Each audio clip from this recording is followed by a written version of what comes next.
Welcome back to the Chelsweets kitchen. Today I'm going to show you guys how to make these adorable Easter cupcakes.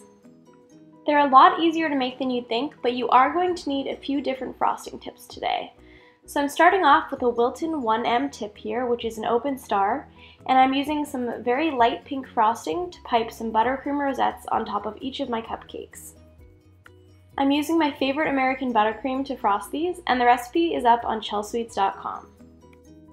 Using a Wilton 233 tip, which is also known as a grass frosting tip, and a bit of green buttercream, I'm piping some grass on top of each buttercream rosette.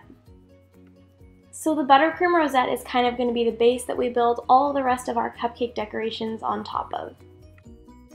I then carefully placed some miniature robin's egg candies on top of the grass. I placed a few on each cupcake and tried to alternate the colors. I then filled in with some yellow buttercream using an Ateco 22 tip.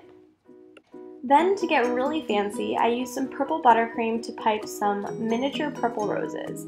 So I used a Wilton 102 tip for this. I like to pipe the flowers onto a little square of parchment paper, freeze them, and then carefully place them on top of the cupcakes. You can also use some scissors though to carefully pick up the flowers once you've piped them and place them onto the cupcakes. I wanted to add a bit more color, so I also used the Ateco 22 tip to add on a little bit of blue buttercream.